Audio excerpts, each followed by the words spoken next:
These defendants include Tren de Aragua leaders, members, and associates. The charges include firearms trafficking, drug trafficking, and a barbaric murder-for-hire plot in which several of the defendants agreed to kill 2 people for $15,000 and return their severed heads as proof of the murders for just an extra $5,000. Look at this. 69 weapons were confiscated. The ATF says 27 of those guns were involved in 67 separate shootings across the country. You know, basically what happened here in Colorado, and as you just read, Democrats lied and people died, Bill. I mean, that's exactly what happened. These guns, I talked about how many guns Tren de Aragua had. They were open carrying, patrolling these properties. As of right now, there are believed to be roughly 600 members of the Venezuelan gang Tren de Aragua roaming around the United States. Tren de Aragua, the Venezuelan gang making headlines everywhere, has just walked straight into a bloody war with Mexican cartels. Cartel leaders gave the order to eliminate every Tren de Aragua member who dared to set up shop on their turf, and they've already started carrying it out.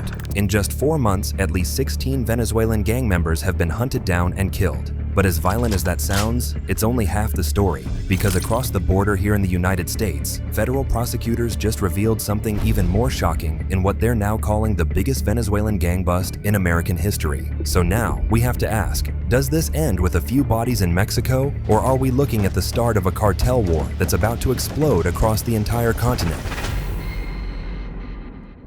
So, one of the deadliest and most recent clashes between the cartels and Tren de Aragua unfolded in Ciudad Juarez. That afternoon, the military rushed to the area after the terrifying sound of gunfire erupted in the middle of the day.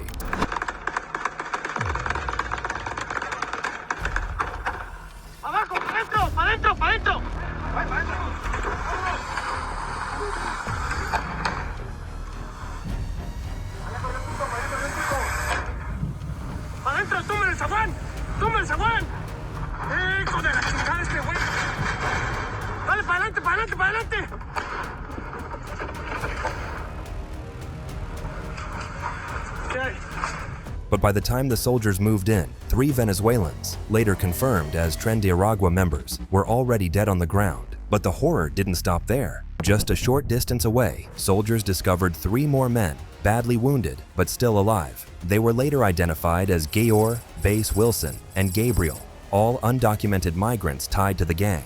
During the search of the area, the army also came across another shocking scene. This time, it was an arsenal of weapons and tactical gear. We're talking about a fragmentation grenade, several high-caliber rifles, and military-style tactical gear. So now, the question is, how did it get to this point? How did Tren de Aragua enter the Mexican organized crime scene? Well, the simple answer is human smuggling. So, when Tren de Aragua started operating inside Mexico, Mexican cartels didn't take them seriously. And we can guess that's simply because they didn't see them as a threat. In fact, some factions of the Sinaloa cartel and even CJNG even hired Venezuelan criminals as hitmen to do some of their dirty work.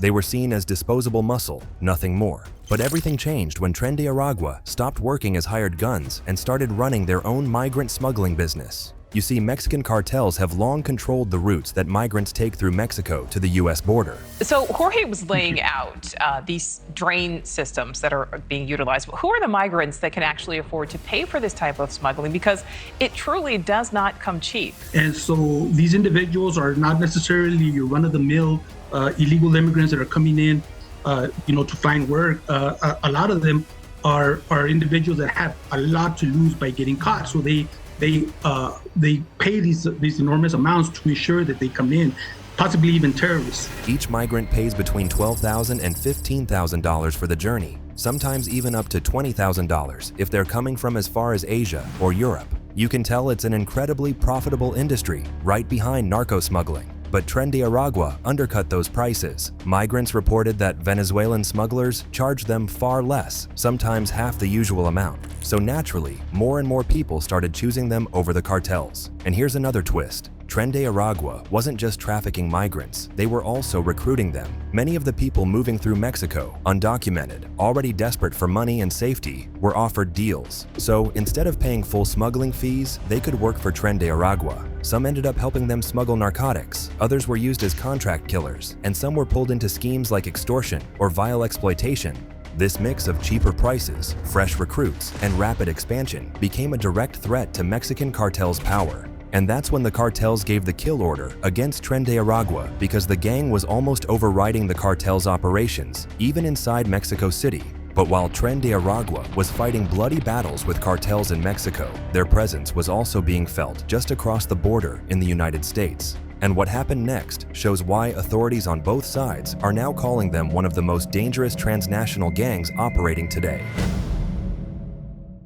So, in early June 2025, a Mexican immigration officer named Luis Alberto Olivas Garcia tried to stop a group of Venezuelan migrants who had bypassed a federal checkpoint. But within minutes, what should have been a routine encounter suddenly turned into one of the most shocking crimes linked to Tren de Aragua. Court documents later revealed that two Venezuelans, David J.V. and Carlos Arachuna, attacked the officer. According to witnesses, they pushed him down a hill, and as he lay helpless on the ground, one of the men picked up a rock and repeatedly attacked him on the head until he was dead. Investigators later confirmed that at least one of the suspects had tattoos tied to Tren de Aragua, and that detail immediately caught the attention of officials in Chihuahua State, who were the first to raise the alarms. They warned that Venezuelan gang members were not only moving north through Mexico, but were also slipping into the United States, particularly through El Paso. And soon enough, American authorities discovered just how deep Tren de Aragua had already spread. One of the biggest revelations came from Colorado.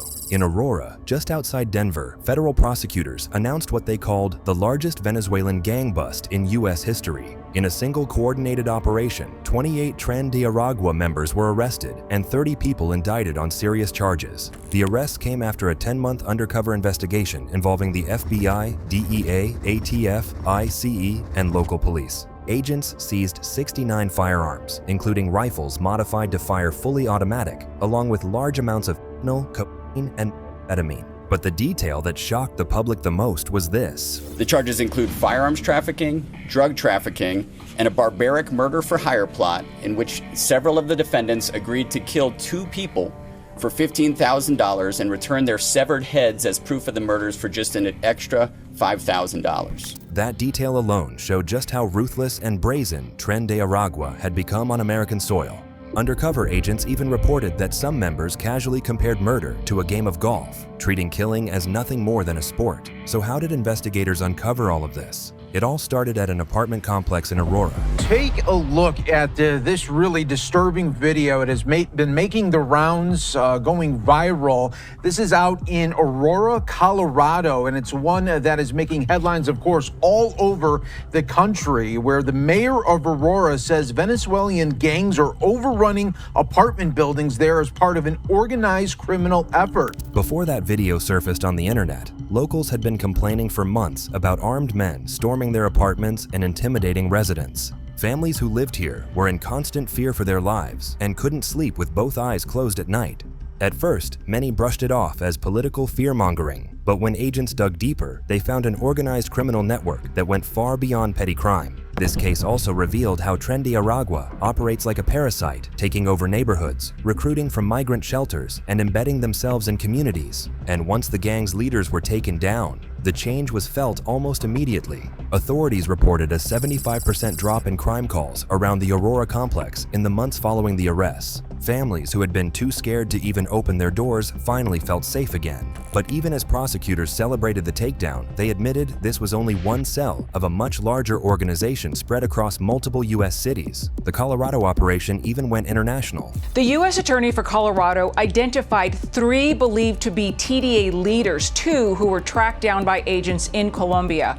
Charges include drug trafficking, attempted murder for hire, and firearms trafficking. So now, the question is, how did it get this bad? How did Tren de Aragua infiltrate and take over American cities without anyone noticing? Well, it all started with President Biden's open border policy. What we're hearing, of course, Martha, is that people are terrified by what has happened with some of these Venezuelan gangs. Senator Vance, I'm going to stop you because I know exactly what happened. Martha. I'm going to stop you. The incidents were limited to a handful of apartment complexes.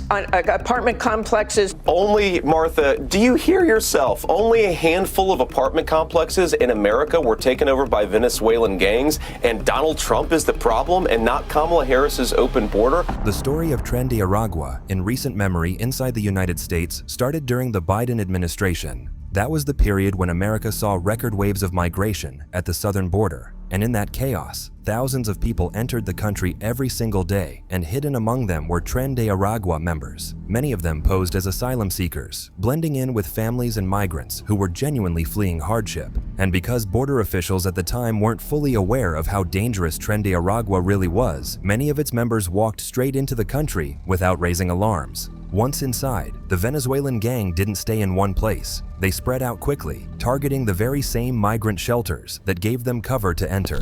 Those members also recruited within the United States with those migrant populations. They went into migrant shelters in New York City, for example, and they started to recruit more members who had arrived with those waves. Soon after, police began linking them to crimes ranging from gun smuggling to trafficking rings along Roosevelt Avenue in Queens. And they were tied to violent crimes in other states too, like the killing of Lycan Riley, a nursing student in Georgia, and even the shocking murder of a 12-year-old boy in Houston, Texas. They were the kind of crimes that shocked communities and forced authorities to admit that Tren de Aragua had become a serious threat inside the U.S. By the time these cases were making headlines, experts estimated that over 600 Tren de Aragua members were active across at least 17 states. That number gave a glimpse of just how deeply they had embedded themselves during the years of open border migration. But now, the game has changed. With President Trump back in office, the entire strategy toward Tren de Aragua has shifted. The gang is now officially designated a foreign terrorist organization, which means federal agents can use tougher laws to go after them. And the results are immediate. Hundreds of members are being arrested and deported daily. Raids are happening across multiple states, and cooperation with international partners has made it harder for leaders to hide back in any South American country. Please feel free to share your thoughts with us in the comments below, and don't forget to subscribe to our channel for more in-depth videos like this. Meanwhile, click on any of the cards on your screen right now to watch more of our videos.